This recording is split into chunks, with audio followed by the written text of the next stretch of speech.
It's my feel-good breakfast show. Welcome back. Thank you so much for rejoining the conversation. It's going to get a little bit spicy right now because we came across a story kind of via JP, who was actually so incensed that he asked not to weigh in on this one because it does trigger. So this is a trigger warning for all of us, and it relates to the movie The Blind Side, and possibly all of us being a little blindsided. It's made news originally for the greatest of reasons. It felt like the story of human triumph.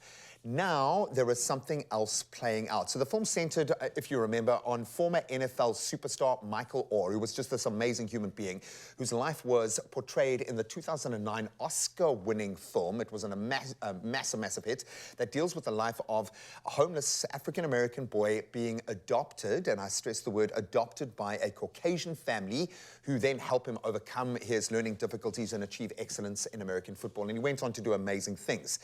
So now Michael is claiming that the Tuohys rather, told him that they were going to adopt him, but instead filed for conservatorship that kept millions of dollars from him. And this is where the triggers start to come in.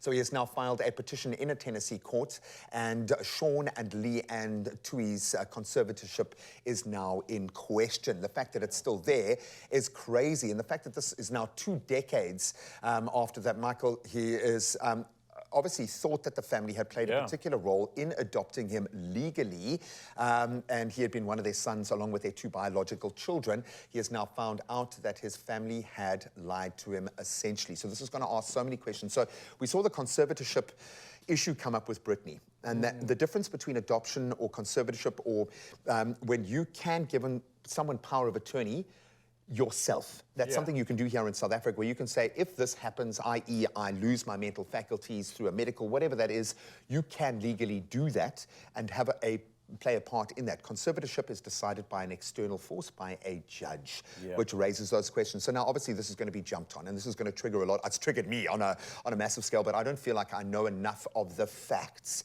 But it begs the question, what do you do then moving forward? Because this speaks to a system 20 years ago that would have been racist. And I'm talking about NFL, I'm talking about everything in America at that time, like the rest of the world, would have been on a different playing field completely. Do we take the Oscar back from Sandra? I mean, I'm playing devil's advocate here, but I think in the moment, though, and like you said, the notion of what was happening, and especially what that movie played out, was just. It definitely makes sense. But when you look at it from this perspective, this completely changes everything. I mean, me just reading this has actually angered me a little bit, because I'm thinking, what a gross source of manipulation. Number one, you look at the scenario with Britney Spears and many others that have gone through this.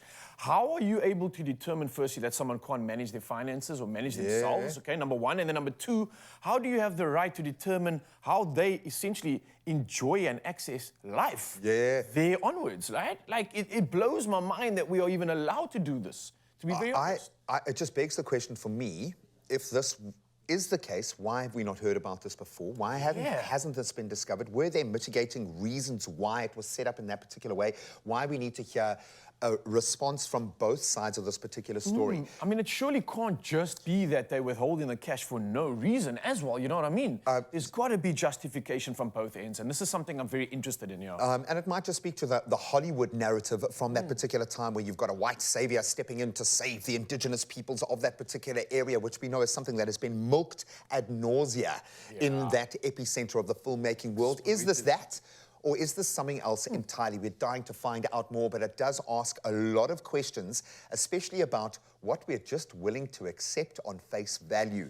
Always look a little bit deeper. After all of that critical thinking, I think we need to fill our beddies, buddy. Can you go and oblige? All right.